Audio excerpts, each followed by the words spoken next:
What is up, players? It's War Boss Tay back up in this mug, fighting off a cold, doing all my projects, got my a whole bunch of different plates spinning in the air, and today I wanted to show you my progress on Azrael, the Grandmaster of the Dark Angels, as well as his little helmet bearer buddy here.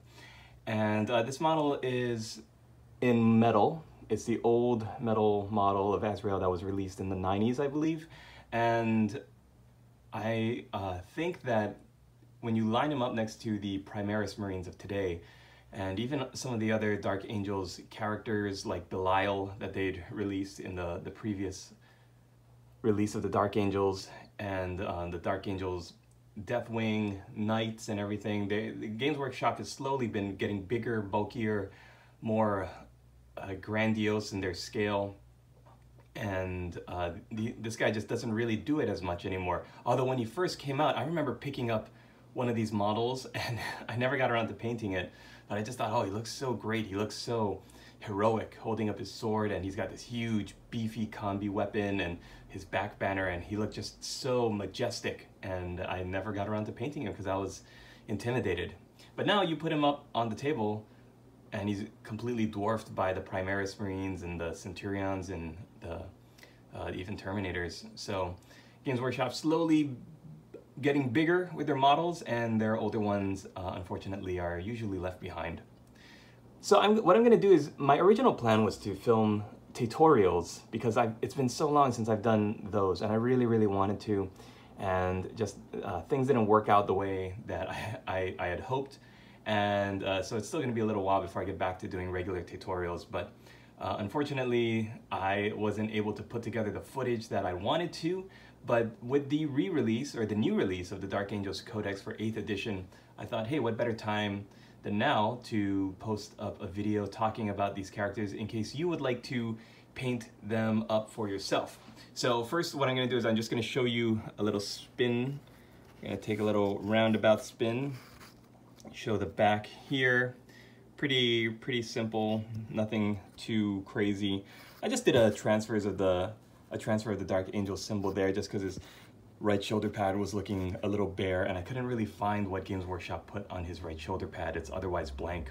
So I wrote Azrael with my Micron .005 pen to mimic the banner that he's got on the front. I really like how his back banner came out. The greens look nice and vibrant. And then we'll also take a look at his little buddy here. The only different thing that I've kind of added as a flair, personal touch, was the checker pattern on the front of his hood, which I think really, really adds to how, for some reason, Dark Angels, they really like their checker patterns. All right, so let's zoom in on our boy, and I will tell you how I painted him up. The first thing I did was I spray primed him with a flat gray primer, and that's just to cover all the metal bits because I didn't want to go immediately over with Dark Angels Green. And then I decided I was about to prime him in Dark Angels Green, and then I realized he actually has more of this bone color on him when you look at the pieces. Well, it might be comparable, but I think I wanted to go with the bone color instead. You could do either. You could prime your model in Dark Angels Green, or do what I did and go with a bone color. In this case, I went with Skeleton Bone from Army Painter. Just spray primed the whole thing. And once that was dried, I went over the parts that I knew would be dark or black or green. Went over everything with Abaddon Black. So basically I just left his robes and the bits on the ends of his backpack there. And then I started working up my colors. So I painted Rakarth flesh on the robes. For the inner lining of the robes, I've seen Games Workshop do black for the inner part, but I wanted to go with a reddish color, a reddish purpley color. So I went with Screamer Pink, and it's really nice because I wanted to go with red for the gun. You've got red on the Purity Seal, you've got a little bit of red on his back banner. I wanted something that would pop just a little bit differently, and I think it looks really terrific without distracting from the red. If it was like a straight red, like I used Corn Red and then Mephiston Red for all of the other red bits, if I'd done that for the inner lining of the robe too, I'm afraid it might look too Christmassy, too much of the green and the red directly on top of each other. For the armor, I first started with Dark Angels Green, and then I highlighted the edges with Moot Green, And this is a little bit different than my How to Paint Dark Angels video that I had done a while back. I shaded everything with BL Tan green, and then I did a glaze of Waywatcher green. And that really helped to keep the green color. If I went with known oil or something darker, it might dull all the colors down too much. I still wanted there to be a little pop of color. So BL Tan green and then Waywatcher green was the way to go. I used Warpstone Glow and as well as Moot Green for the back banner. The back banner I wanted to look brighter than his armor. If I had painted it with the same colors as his armor, it wouldn't stand out so much as cloth. I think by adding the Warpstone Glow, it looks like a nice cloth color right now on his banner. The gold is just Retributor armor shaded with everything I shaded with Known Oil and Agrax Earthshade. Just depends on where on the model it was. Agrax Earthshade, because it's more brown, I used for the robes and his skin tones. The Known Oil, which is basically just a black shade, I did on mostly everything else. So like I said, Retributor armor, and then Lead Belcher for the silver. For the red, I think I mentioned it was Mephiston red, then, or Corn red first, I'm sorry, and then Mephiston red, and then a final highlight of Wild Rider red. You can see I used that for the border on his back banner as well.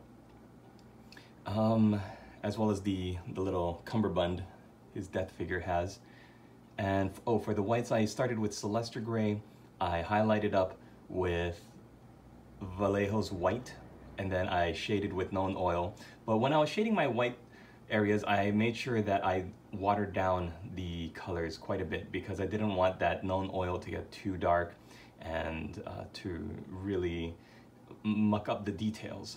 So if you're going to use a shade, but you want to use it more as a glaze just to tie the colors together and tone them down a bit, then add a couple drops of water and that will help you smooth out those colors. He looks so great. I'm really pleased with how he came out.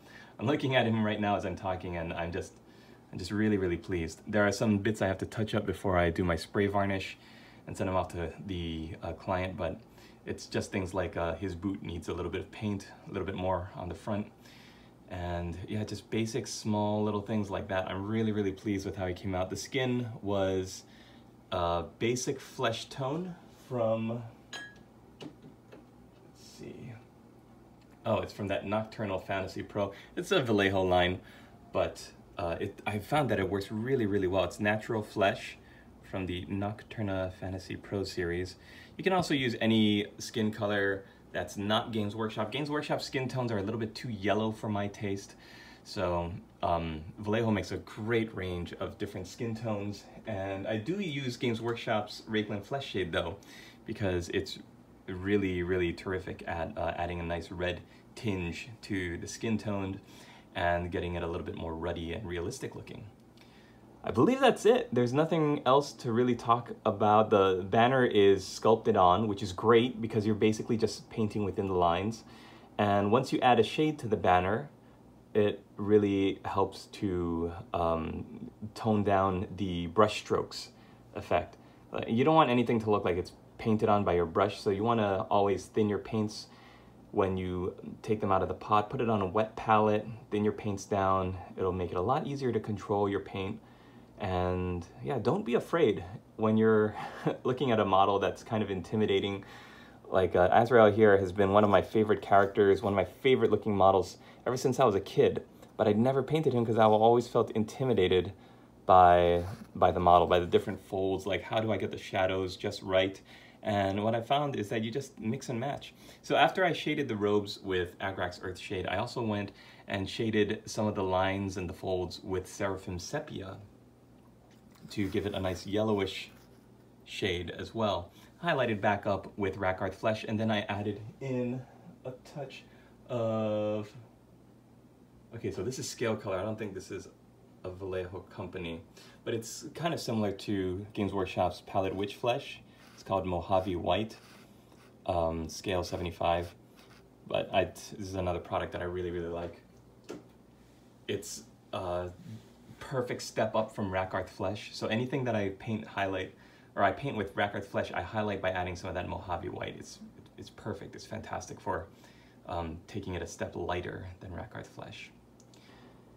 And then I did his eyeballs after the Rayclan Flesh Shade. First I painted 2 horizontal lines of black and then a line of white within the black. So it looks like he's got some black eyeliner, which I really don't mind because that helps to define where his eyes are and where he's looking.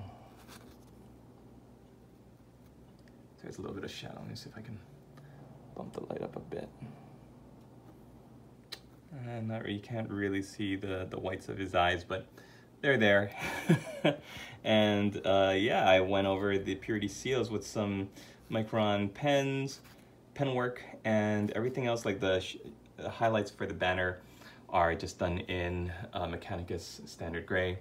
And I think that was really it for him. And let's take a look at his little buddy here. Oop. The Watcher character is always one that I really enjoyed when I think about how these cute little guys are the, let's see if that helps, are the, not really, the the magical little keepers of all the secrets, and they roam around Caliban and they just kind of observe things from the shadows and from the dark, and every once in a while they'll latch themselves onto a dark angel that they deem worthy, and they'll follow him around. Sometimes they'll carry his stuff.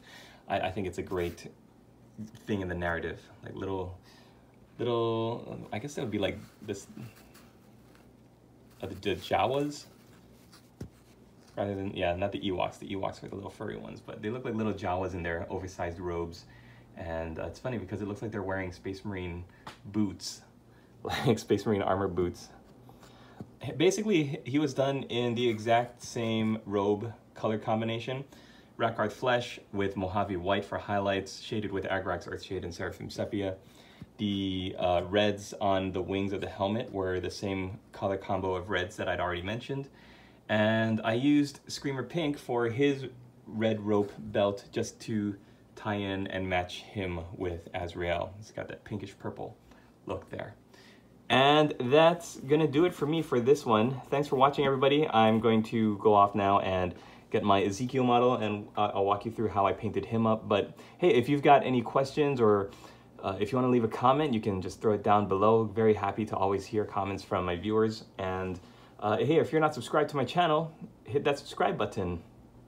And that's it. I'll also leave the links for the Google group if you want to post pictures of your work and engage with my humble yet amazing group of buddies on Google. Then I'd love to have you there. And if I said, if you have any questions, or if you want to know specifically how I did any one technique, I'm sorry again, I didn't get a tutorial out in time, but hopefully this video kind of walked you through my process and gave you a little peek inside the inner workings of my mind. Thanks for watching, everybody. We'll see you in the next video. Latest, players.